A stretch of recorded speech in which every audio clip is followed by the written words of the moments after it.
Написано,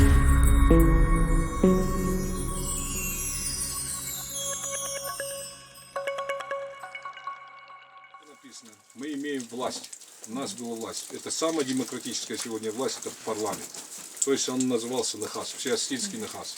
То есть люди, любые решения, они все равно делали все вместе. И были правила определенные, где что надо построить, где необходимо что-то построить. Это решалось.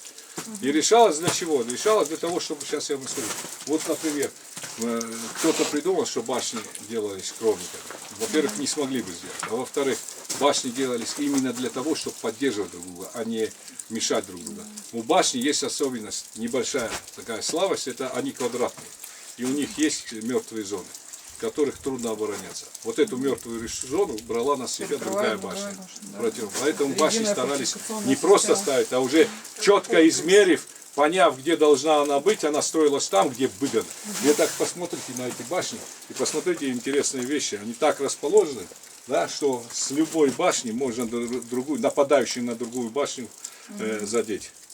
Обратили внимание? Они все так построены. В общем, это и везде, где они есть, башни в большом количестве, они все строились только по согласию, по необходимости. Ну, как говорится, еще у скифов было замечено КПД действия. Ничего не выкидывалось просто так. Даже копыта шли на кольчугу, а из кишки делали эти всякие еду и так далее, кости на костер и так далее. Помните еще описание у нас? То же самое у нас, если что-то делалось. У нас нету такого понятия, как у русских есть понятие. Хорошее, правильное понятие. Но здесь, наверное, в горах другие условия, другие понятия. Например, у русских есть понятие, за двумя зайцами погонишься, ни одного не поймаешь. Правильно? Нет, у Астин так не говорится. Донан я дуа фарс дал кунавы, вот дон давно. Если два берега не твои, реки не твои, то река не твоя.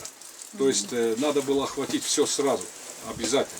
Но, естественно, это очень серьезная идеология была, очень интересная система была, даже вот в самой семье.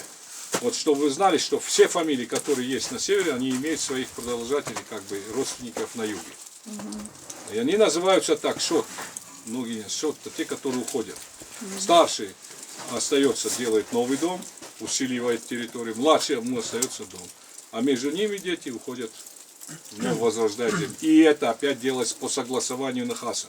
То есть куда надо уйти? Где у нас слабое место, где надо укрепить, у нас всегда была власть. У нас всегда были люди, которые определенным делом занимались, функциями определенными. Где-то сторожами были, где-то башни охраняли, где-то контролировали перевалы. Вот, кто контролировал перевал, например, они были самыми богатыми. Вот я еще вчера говорил, вот, например, совсем, даже ни одной башни нету, но Шанавы разбогатели в Закка именно. У них один перевал, одним перевалом они разбогатели, потому что водили людей туда-сюда, вниз, вверх, вниз, расчищали дорогу. Ну, конечно, функция была. У них был приют, он сохранился, где могли отдохнуть люди, вот такие вещи. Ну а Кесаевы это вообще имели везде проход, они охватили такое место, где все перевалы. И посмотрите, у них 11 башен. Удачно припарковались. Да, припарковались, да. Таможники. Таможенники. В результате вот те, которые жили. Это, кстати, вам всем, чтобы вы знали, что это обязательно, что знали, что это уже просто на плаву еще держится. Вот это понятие, что аланы не автохтонный народ, что их загнали в горы. Потому что на самом деле все народы, те вот известные народы, которые пытались захватить Кавказ, в первую очередь пытались освободить от Алан горы, а не загнать их в горы. Потому что те, кто контролировал эти перевалы, управлял Кавказом, а в то время миром. Когда-то мир, знаете какой был?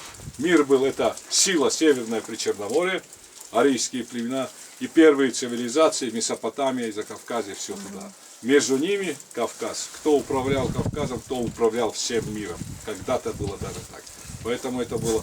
И богатели, и сильными фамилиями становились те, которые управляли вот этими перевальными дорогами. Это очень важно. Потому что без торговли нету жизни. Мир, который закупоривается. И у Астита это всегда было понятно. Всегда приветствовался балц. Нарт балц насал и нарт уланда. Какой нарт балц не идет, тот нартом не бывает. Уже не становится. То есть всегда был поход.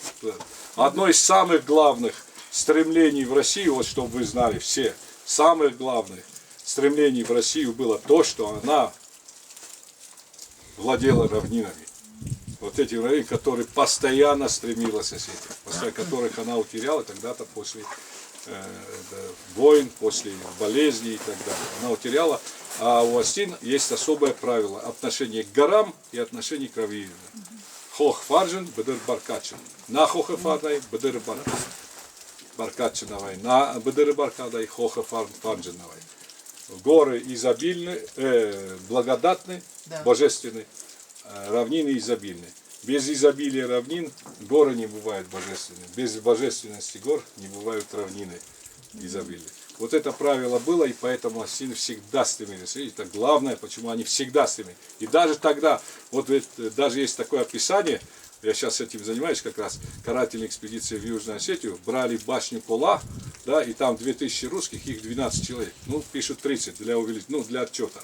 На самом деле, вот местных, я у местных знал, их 12 человек, 2000 там русских, еще 500 грузин. Так вот, осетины стреляли через русских, стреляли, грузин стреляли, потому что хотели объяснить, мы хотим с вами жить, мы хотим с вами, но только без этого. Без этих, мы никогда им не принадлежали. А те выдумки, запустили выдумку, якобы, что осетины им когда-то принадлежали. Ну, как когда-то пытались через Иран захватить Осетию, точно так же, как через турков когда-то хотели, точно так же, как потом хотели через Россию приобрести, как приобрели очень много. Они фактически создали государственность себе с помощью России, объединили несколько княжеств. Точно так же сегодня уже через Америку что-то хотят.